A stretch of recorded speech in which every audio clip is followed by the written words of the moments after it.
Why was this the place for you? Well, first time I came to America was 1980. It was a very different American than it is nowadays because we changed and evolution. I came to study English in San Diego, and I was in the U.S. for 4 months. I went back to Brazil, to Rio, and I did 4 years university, and I graduated. And I came back again in '84 to the U.S. to study hotel school. And I was here for 2 years. I went back to Brazil again for almost 3 years, and I had an opportunity to come back to work in a major hotel chain in America.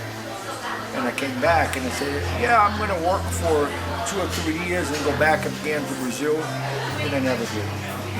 Now, Brazil, I have not been there. I do have a black belt in Brazilian Jiu-Jitsu. I train with a lot of Brazilians. I've seen a lot of pictures. I worked for UFC, Ultimate Fighting Championship. They do a lot of shows in Brazil. Right. It looks like a beautiful country with a lot of great resources, fresh water, coffee beans. What are the challenges of being in Brazil? Why was America a better place for you? America, no matter what people say, I've been traveling the world and traveling and on vacation. And I would say there is not a place on the earth better than the U.S. to live, work, grow a family. You can live safe, where it's justice, where things works. And I think in the opportunity that I had in America, I would say honestly, probably I would never ever would have if I stayed in Brazil. Now, why Las Vegas though? Because you were in San Diego. A lot of the Brazilians that I know, they like Florida, they like California. There's a pretty big Brazilian community outside of Boston and Massachusetts or whatever. But why Las Vegas? It doesn't seem like we have a big Brazilian. When I was in the hotel business, I lived in many different places, and I lived like in Miami, South Beach. I lived in Orlando. I lived in Tampa Bay. In St. Petersburg.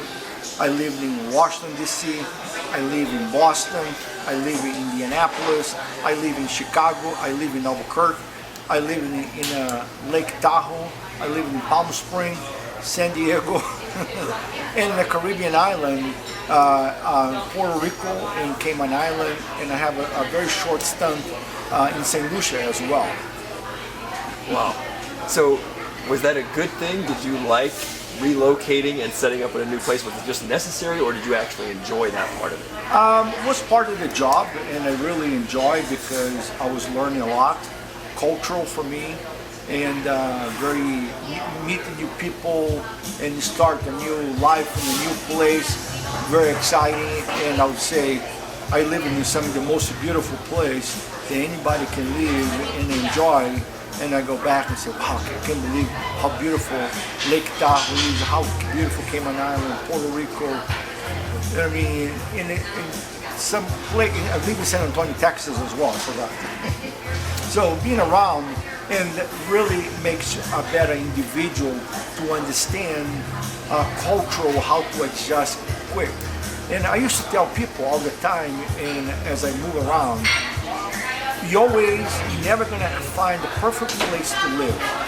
Just because I used to work in some great hotels in some city that I didn't like, and some place that I really loved, but I didn't like the hotel. And I learned that you have to make the best as you can to life.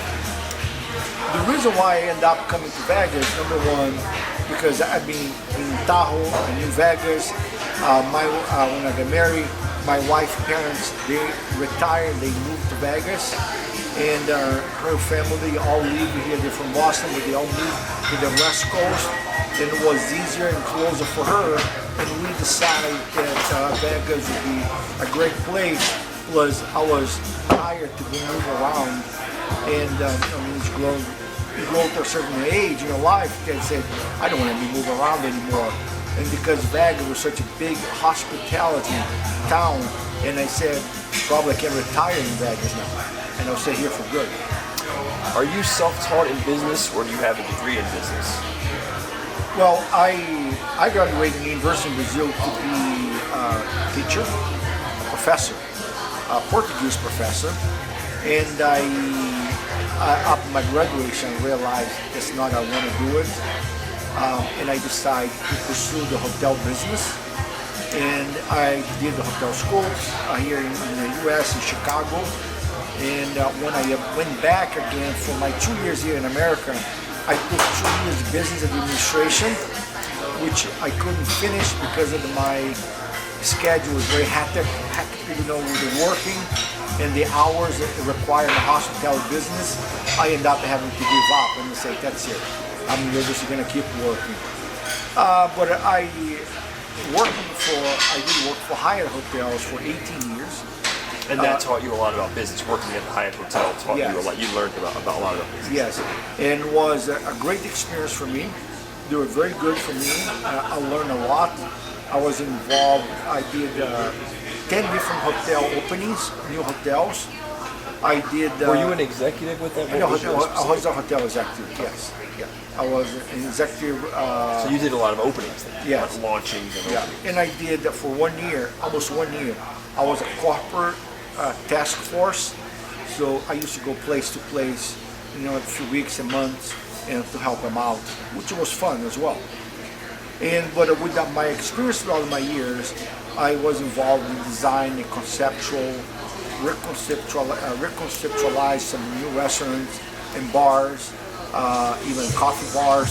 That's why I got some of my experience when to open this place here. So, are you an artist as well? Are you artistically gifted, drawing, photography, that sort of thing? Because you've done a great job with. No, I'm not. I mean, artistic, but I'm very. I would say, I can call myself a creative person, and even my coworkers during my Hyatt days used to tell me, ask me for ideas, and even this day I have bosses that call me and send me an email. Can you send me the file? They did this and that for our reference because they want to do something similar to what we did. And I think I have a very open and creative mind, and I want to, keep it going there because really open your mind, your horizon to do bigger and better things in your life. Now, we are here in Summerlin, Boca Park.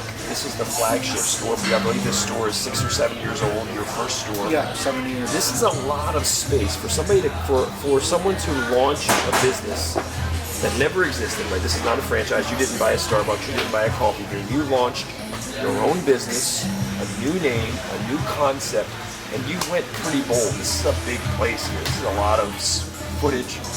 You went big. You bet big on yourself here. I would say that for 10 years, I planned to open this place. And it was not something that I said, I'm going to do it. And it was not like that. And for 10 years, I planned and I draft a lot of notes. Even matter of fact, in my house, I have a small suitcase full of notes and paper, which I was collecting throughout those years. They came up to develop the store here.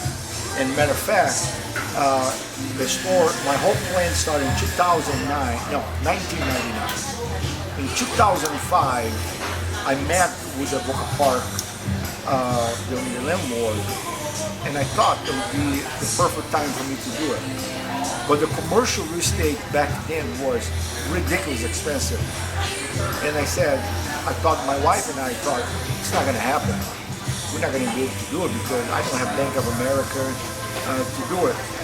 But I want to do it, but I never had the guts to do it because when you have a great job and you have a great income and you have your vacation, so many security that you have, why you want to rock your own world until someone rocked my world? And so it was in 2009 when I got laid off from my job because the economy was really bad. They offered me another job, which I did go, but I decided not to stay.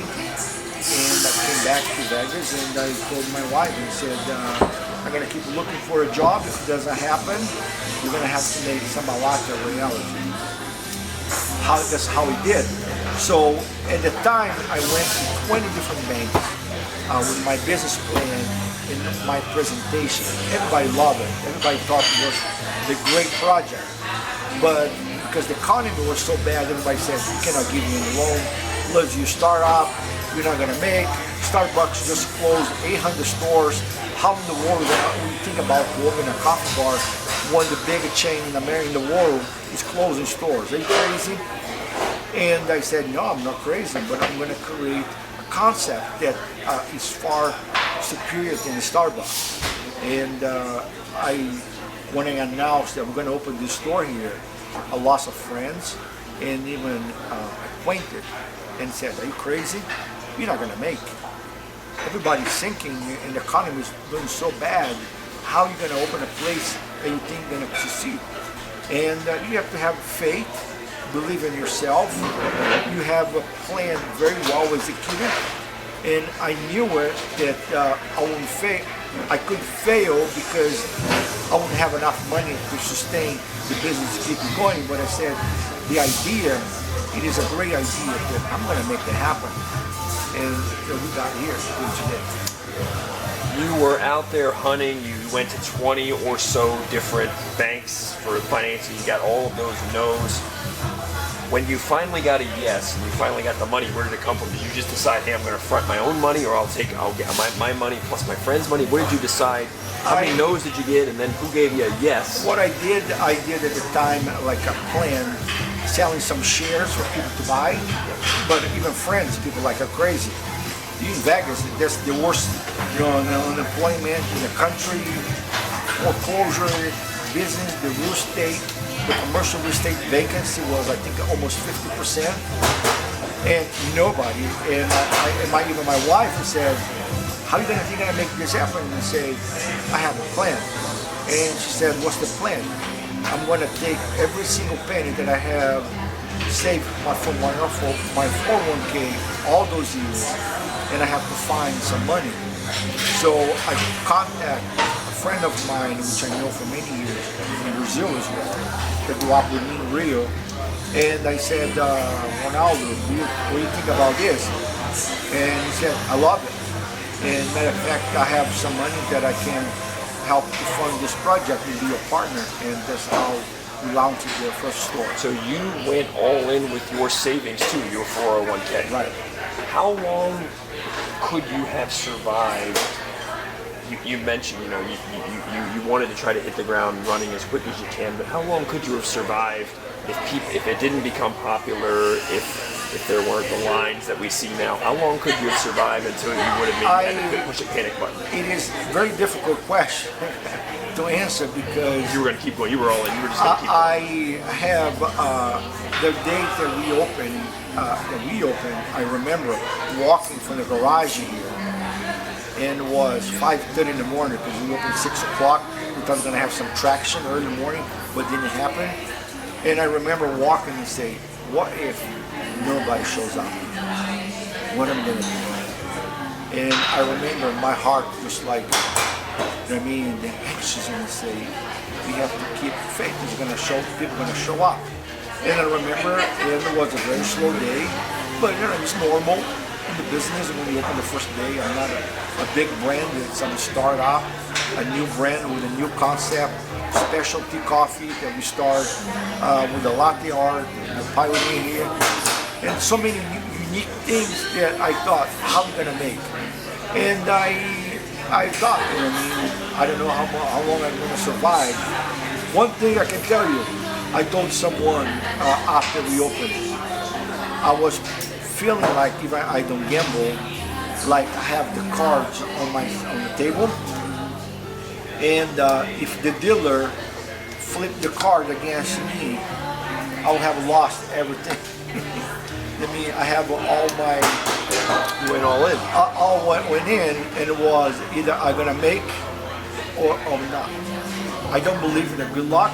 I believe it is a plan well executed, but I believe that that time I was really believing that I would have to succeed no matter what.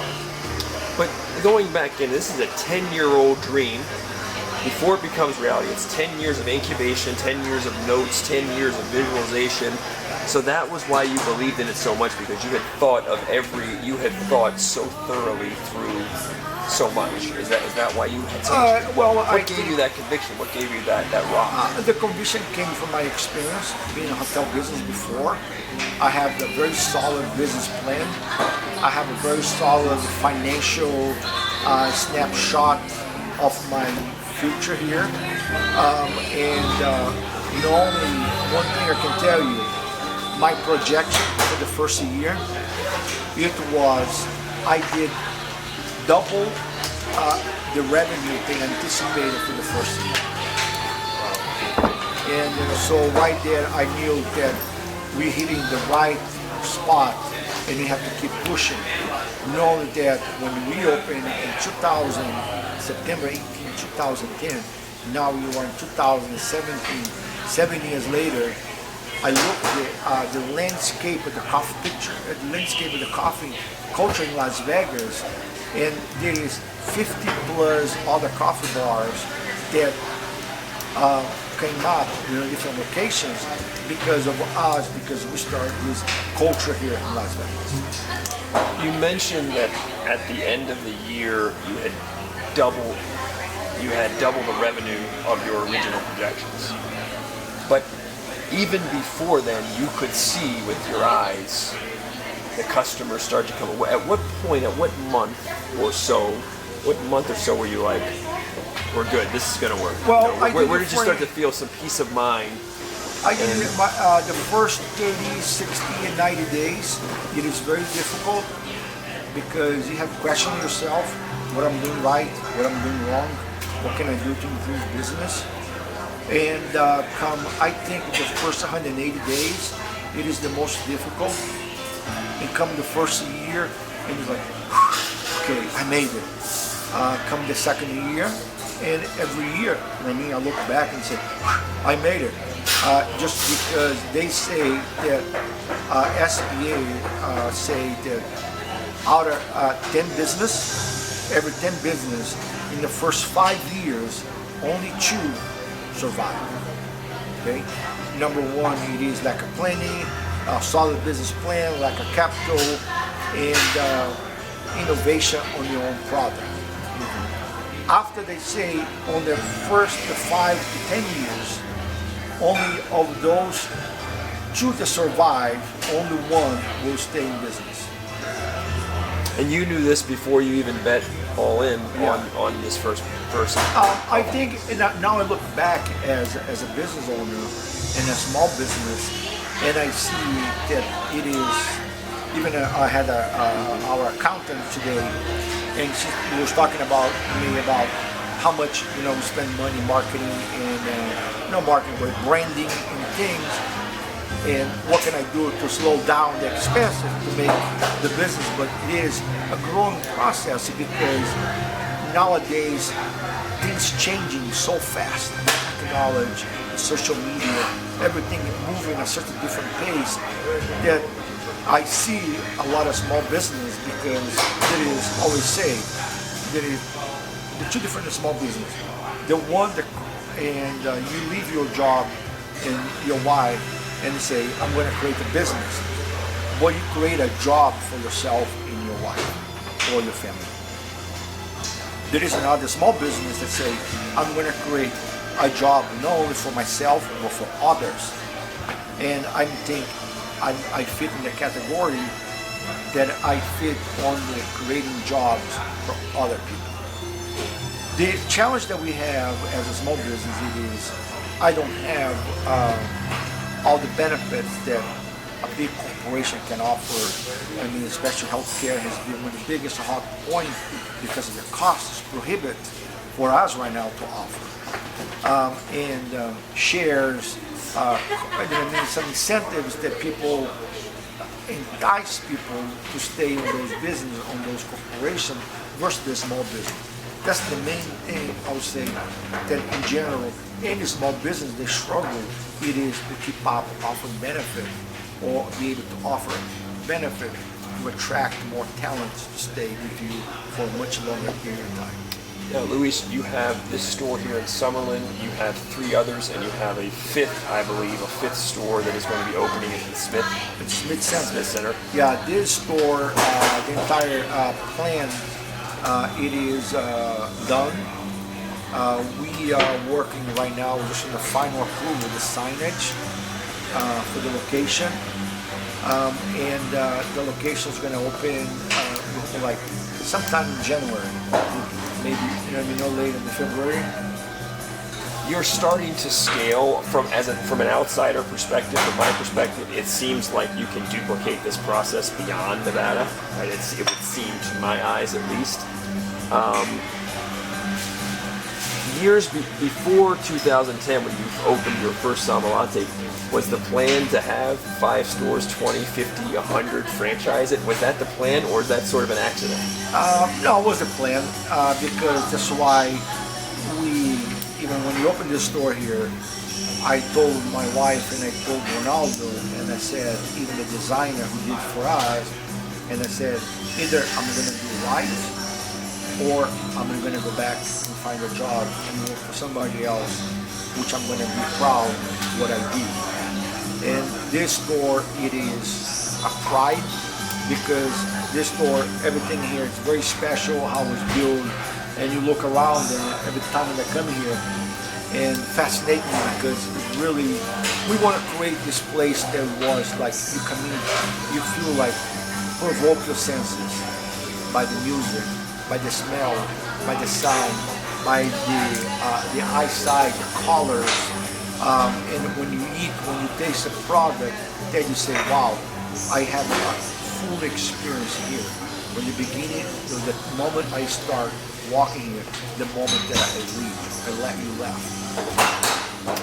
And the experience you want to replicate, and that's why people coming back here, because otherwise, coffee for coffee, you go to 7-Eleven, you go to any other big chain, any other place, but you come here because not only we have a great experience with the product, the guest service, and the ambience, everything makes you feel like really good about it. Now, going back many years when you first conceived of this cafe, you had the name, why did you pick coffee? You could have picked many things. You knew business, you learned business with Hyatt Hotels. You could have picked anything.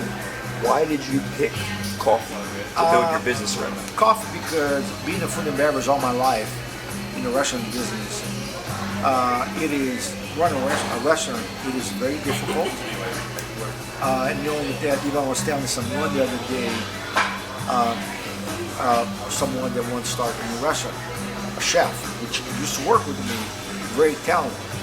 And they said, what do you think? And they said, good luck. And I said, why? Because it's a very competitive market. As a chef, as a small independent chef, it's very hard to compete with the big chains or the big names. And chefs became a celebrity by itself, and their names sell. And when you're a small, local, independent, it's very difficult for you to compete. You have people somehow, in general, criticize more small business than criticize big names, big chains, things that, you know what I mean? If you have a poor experience, I'll give you an example, Starbucks. It's a chain, it's not going to change. People leave and they don't care. But if people have one little thing that they don't like at our store or any other small business or any other restaurant, people go crazy, mention and may comment, write almost like a book, a chapter and a statement, how bad the experience was. And sometimes I look and say, I don't even have a time to read that. How do you have a time to write that? And when the big chains, you go and look at their reviews, people don't do it. And I think that's the only things about, we are more critical about the small business than the big companies. So if I'm understanding you correct, I'm reading between the lines a little bit, but maybe say, listen, starting a restaurant is a very big endeavor. It is very challenging. Yeah, but coffee, because you were keeping it simple and maybe the overhead, maybe you knew the price points and you thought, well, I can make coffee this work. Because it's a passion. I drink coffee since I was 9 years old. I am always when I travel, and I was very picky about my coffee. At home, even before I open, I only drink at home with this specific brand that I usually bring from Brazil, and on the French press.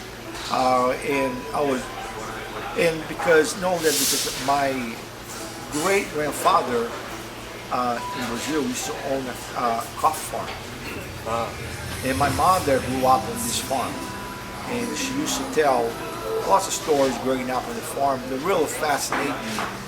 But did they influence? You know what I mean? Somehow, maybe on my unconscious, give me influence about opening a coffee bar. But I think when in the late 90s, early millennium, when was a big explosion in the coffee scene around the world, just when there, especially in the late 90s, I said, I think I can do something better than we're doing right now. And that's how the whole idea came up to Samba Latte. And again, the ambiance here, I mean, it does have sort of a little light Latin flavor, very like laid back, or almost a little quasi-zen, little Latin vibe to it. Why did you tinker with that? What's changed from day one, and what did you learn about the customer that made you have you changed the ambiance at all, or it's always been sort of this? We want to, two things here very important. We want to have create here throughout my trips, that I travel, this influence, bring the Brazilian flair and bring the tradition of European tradition on the old cafes and things like that. Not only that, we want this store here, if you look around, there's a lot of elements. We want to bring the old world meets the new world. This combination, we want to make a place that was timeless. You walk into the store here and always going to look probably aged, old, but it is a place that you feel good. And I didn't want to do a contemporary design, because contemporary design gets tired very quick. Even the elements that you use in the design is very, it's tired for your eyes. In this way, all the colors here, they're very relaxing, very neutral color. We picked our color palette throughout the store. It is the phase. The design did a very good job choosing the phase of the coffee bean from flowering all the way to roast. That's why you have different color variation.